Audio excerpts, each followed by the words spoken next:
अस्सलाम वालेकुम। वालेकुम अस्सलाम। क्या हाल जनाब? ठीक ठाक है अल्हम्दुलिल्लाह ठीक माशाल्लाह से। ठाक। आप सुनाए कैसे सब? अल्हम्दुलिल्लाह। कहाँ से तशरीफ़ लाए आप? मैं 10 नंबर से। और बरंगे टाउन 10 नंबर जी से। माशाल्लाह। मार्केट तो जी। किस सिलसिले में आना हुआ है?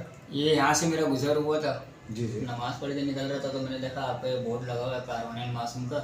जी जी तो इसमें लिखा हुआ कि आप 2500 रुपये में उम्रा ले रहे हैं। जी माशाल्लाह तो मेरे अल्हम्दुलिल्लाह। वालिद और वालिदा हैं माशाल्लाह से, मैं सोच रहा था कि उनको भी उम्रा करवा दें इस हवाले से बिल्कुल बिल्कुल कमेटी करवा के सकते थ्रू से। हैं। जी जी तो लिखा हुआ था 2500 रुपये में आप माशाल्लाह से उम्रा करवा रहे हैं, तो इस हवाले से थोड़ी जानकारी लेने के लिए आया था। अच्छा माशाल्लाह। हो सकता है अल्लाह पाक ने चाहा तो इंशाल्लाह इसी कमेटी के थ्रू हम लोग उम्रे जी पे भेज बिल्कुल, देंगे। क्यों नहीं इंशाल्लाह। और माशाल्लाह ये जो हमने एक स्कीम शुरू की है, जी। और हमारे इस स्कीम को शुरू हुए तकरीबन 18 महीने हो चुके हैं। अच्छा। जी। और इस स्कीम के तहत हम जो है वो हर महीने 4 लोगों को उम्रे पे माशाल्लाह भेज रहे हैं।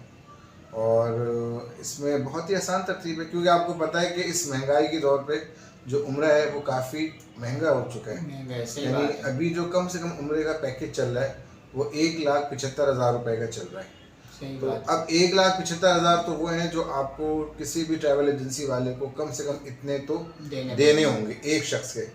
फिर वहाँ के खर्चे अलग होते हैं, जैसे खाना जो होता है वो आपको अपने पैसों से परचेज़ करके खाना होता है। इसके अलावा वहाँ की ज़ियारतें होती हैं, जो तारीख़ी मकामात हैं वहाँ की ज़ियारतें होती हैं। तो वो अगर हाजी जो है वो ज़ियारत करना चाहता है, वहाँ पे जाता है, तो वो कहता है मैं यहाँ पर पहुँचा ही हूँ तो क्यों ना उन मकामात की ज़ियारत भी कर लूँ जो आप सल्लल्लाहु अलैहि वसल्लम की जाए पैदाइश है, या जी। सहाबा कराम के जो है वो क़ब्र मुबारक हैं, या इस तरह के जो भी तारीख़ी मकामात है, तो वो चाहता है कि मैं उनकी भी ज़ियारत कर लूँ, पता नहीं ज़िंदगी में दोबारा मौका मिले ना मिले। हाँ सही बात है। तो अब जब वो उनकी ज़ियारतों के लिए वो जाता है तो फिर उसके लिए अलग किराया लेने, गाड़ियाँ परचेज़ करनी होती है रेंट की, तो वो एक अलग ख़र्चा होता है। यानी अगर आप 1,75,000 रुपये ट्रैवल एजेंसी वाले को दे रहे हैं, तो कम से कम आपके पास भी 50,000 रुपये होने चाहिए, जिसमें आप 15 दिन तक खाना तीनों वक्त का खा सकें और ज़ियारत कर सकें। और यकीनन जब आप वहाँ पे जाएंगे या अपने वालिदैन को भेजेंगे, तो वो वहाँ से अपने बच्चों के लिए, रिश्तेदारों के लिए कुछ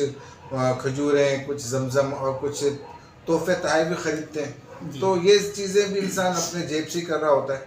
तो अगर इन तमाम चीज़ों की कीमत को इकट्ठा किया जाए, जोड़ा जाए या पैकेज बनाया जाए, तो तकरीबन एक बंदे की जो कीमत या एक बंदे का जो उम्रा है वो तकरीबन 2,10,000 2,05,000 तक का बन जाता है। अब ना इतने रकम एक गरीब इंसान के पास हो, ना वो जो है वो उम्रे का सोचे। अब उम्रा करना देखिए हर मुसलमान की एक ख्वाहिश होती है, और मैं समझता हूँ कि वो मुसलमान ही नहीं है जिसके दिल में ये ख्वाहिश ही नहीं है कि वो ज़िंदगी में एक बार अल्लाह के घर की ज़ियारत और आप सल्लल्लाहु अलैहि वसल्लम के रोज़े की हाज़िरी करें। वो मुसलमान ही नहीं है अगर उसके दिल में ये ख्वाहिश नहीं है। तो मेरे नज़र में तो हर मुसलमान की ये ख्वाहिश होती है कि वो ज़िंदगी में एक दफ़ा ख़ुद भी अल्लाह के घर की हाज़िरी दे, और अगर ख़ुद नहीं कर सकते तो कम से कम अपने वालिदैन को तो वहाँ ज़रूर भेजे। अब महंगाई इतनी नहीं है कि बंदा अपने घर का खर्च बड़े मुश्किल से पूरा कर रहा है। अब उसकी ख्वाहिश और ख्वाब तो है कि वो उम्रा करना चाहता है या करवाना चाहता है, लेकिन महंगाई की वजह से वो अब अपने ख्वाब को पूरा होता हुआ नहीं देख रहा है, या अपनी ख्वाहिश को पूरा होता हुआ नहीं देख रहा है। अब ये जो हमने आसान उम्रा कमेटी की एक स्कीम निकाली है गुज़िश्ता 18 महीने से, इसने लोगों के दिलों में ना उनके जो ख्वाब है ना वो ख्वाब पूरा होने की एक उम्मीद जगा दी है। और माशाल्लाह हमारे पास हर महीने एक कसीर तादाद में लोग मेंबर बन रहे हैं और उम्रा कमेटी का हिस्सा बन रहे हैं कि वो 2,500 रुपये की कमेटी हमारे पास लगाते हैं, और इस कमेटी का जो दौरानिया है, ड्यूरेशन है, वो सिर्फ और सिर्फ 30 महीने यानी 2.5 साल। यानी आपको 2,500 रुपये 2.5 साल तक देने हैं। तो ये कितनी अमाउंट बन रही है 2.5 साल की? भाई अगर आप 2,500 को ज़रब करते हैं 30 महीनों से, जी। तो ये 75,000 की अमाउंट बनेगी। 75,000 के बाद हमारे को आपको 1 रुपये भी नहीं देना? नहीं 75,000 टोटल, आपने 75,000 रुपये ही देने हमें। अब वो चाहें तो आप यकमुश्त दे दें, चाहें तो आप हर महीने करके दे दें, या अपने लिहाज से अपना एक शेड्यूल बना लें कि आपने इतनी अमाउंट 30 महीनों में देनी है। अब वो जिस तरह आपको सहूलत हो, हमारी तरफ से कोई बर्डन नहीं होता है। यानी हम ये नहीं कहते कि पहले आप पूरी अमाउंट जमा कराएं फिर आप कमेटी का हिस्सा बनेंगे, ऐसा नहीं है। जिस तरह अगर आप उम्रा पैकेज लेने जाते हैं ना किसी भी ट्रैवल एजेंसी से, तो आपको पैकेज उस वक्त तक नहीं मिलता जब तक आप उस पैकेज की अमाउंट जमा ना करवा दें, ठीक है ना। उसके बाद वो प्रोसेस शुरू होता है। अब उसमें टिकट की कंफर्मेशन होती है, वीज़े का लगना होता है, और इस दौरान जो भी टाइम पीरियड लगता है वो लगता है। बहरहाल तो आप पहले अमाउंट जमा कराते हो, देन आपकी फ़्लाइट होती है। लेकिन हमारे यहाँ ऐसा नहीं है। अगर आप 75,000 रुपये यकमुश आसानी से देना चाहते हैं तो वेलकम, बिल्कुल दे सकते हैं। अब उसमें आसानी ये होगी कि आप ये ना समझें कि 75,000 रुपये मैंने दे दिए तो अब मुझे भेज दिया जाएगा। जी। हो सकता है आपके जहन में ये सवाल पैदा होगा हाँ, सही बात कि है। अगर मैं 75,000 रुपये पूरे दे दूँ, या मैं अम्मी अब्बू दोनों के 75 के हिसाब से 1.5 लाख रुपए दे देता हूँ और आप मुझे भेज दें, तो ऐसा सिलसिला नहीं है।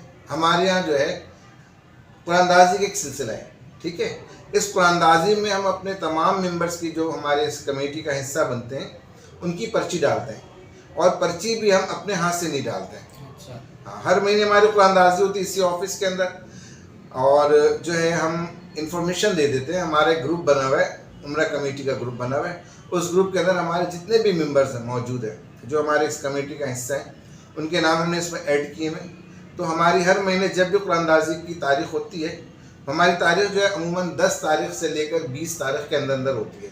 यानी 10 तारीख के बाद जो भी पहला संडे आता है या इतवार आता है, तो हम उस संडे को कुरानदाजी करते हैं, ताकि हर बंदे की छुट्टी होती है, वो आसानी से हमारे इस प्रोग्राम में शामिल हो जाता है।